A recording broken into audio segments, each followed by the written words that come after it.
pest control marketing. There is no stopping them, Ian. We'll soon be here. How dare you, insect? How dare you interrupt my ascendance? You know, we thought that having access to a plethora of knowledge was a good thing with the internet. Turns out it's not. When every Tom, Dick, and Harry can put out an article, blog, or video, whether they know what they're talking about or not, is not a good thing. To make matters worse, when those media clips have the potential to be monetized, you have to feed the algorithm to make things sensational and do it every single day with something new. That leads to some fudging of the truth. And to make it even worse again, AI has made it to where you can create media without any knowledge or research at all. Where does AI compile its information from? The internet, where all the bad advice is that has been sensationalized to feed the algorithm to get views so they can make money. I don't care about monetizing my content.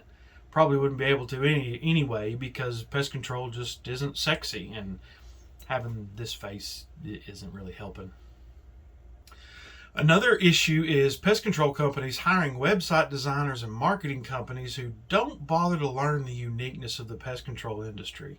And that's when you get stock images of guys in full head-to-toe hazmat suits treating a kitchen, or them doing pointless and even illegal treatments. These marketing companies also use AI to write blogs just to chock them full of keywords that feed the Google search algorithm. But when you read them, they say nothing and give you zero information. That is not my goal. I'm here to give you real information and debunk all the stupidity. So let's look at a couple videos.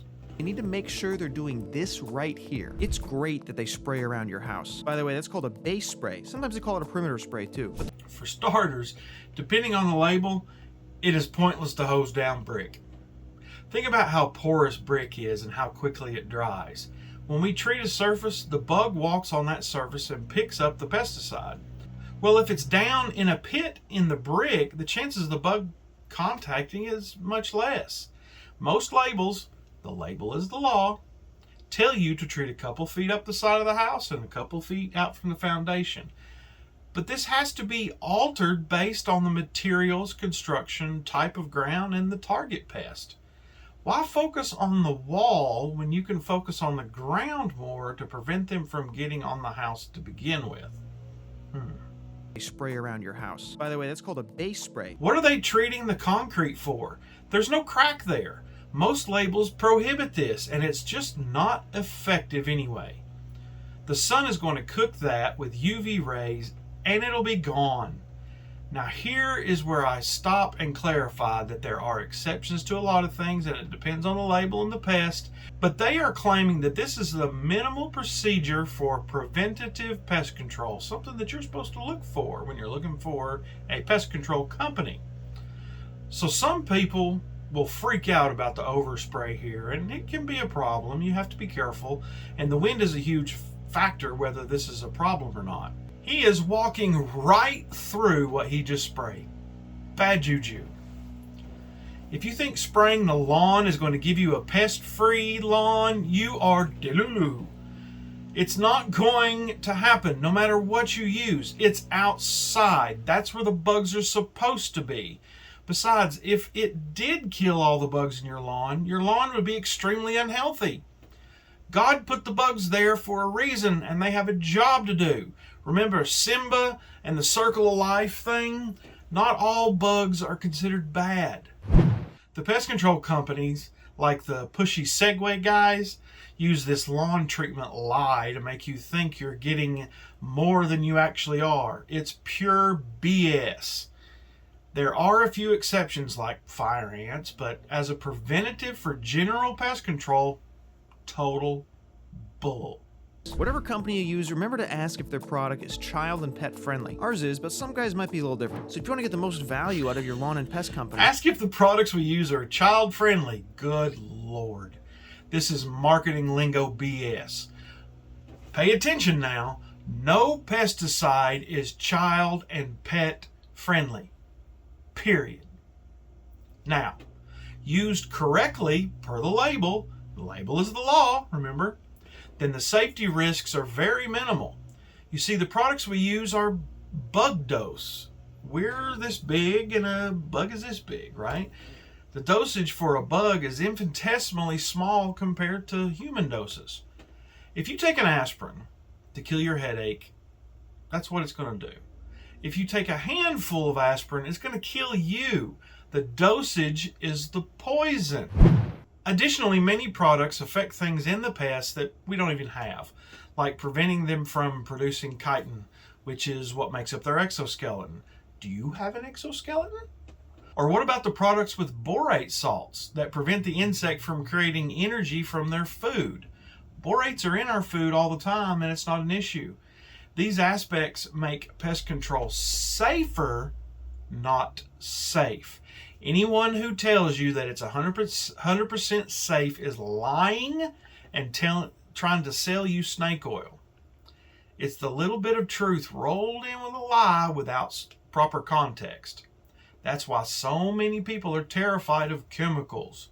Lady, there are more dangerous things under your sink and goo that you put on your skin than what is on my truck. It's all about the proper use of it. So let's check out another one. This may look all professional, but why is he treating the baseboard in a hallway? Looks to me like he's actually treating the carpet.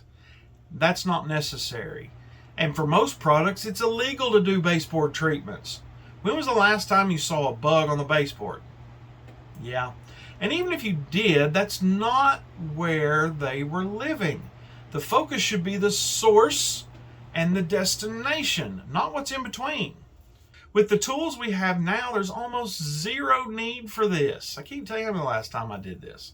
This is old school pest control that we call baseboard jockeys or spray jockeys. These guys just spray the walls with whatever their manager gave them and on to the next one. Preventative interior service is just flat dumb. In order for it to work, the bug has to come inside, then it will still crawl around for a little bit and scare grandma before it croaks. Why not treat it outside and stop it there before it comes in? You must use entomological knowledge and think like a bug. What do they like? What do they eat? Where do they live? These are the questions to ask. And when you do this, you can limit the amount of pesticides in your home and reduce your potential exposure. That's what actually makes it safer. So don't believe everything you hear and read, and question everything. There's usually nuances to everything, and nobody knows everything about everything, and that's why I do these stupid videos to set the record straight. You want to know what bugs me? Pest control marketing. But I love to kill them. You're killing me, Smalls! Don't. I stand upon my desk to remind myself that we must constantly look at things in a different way.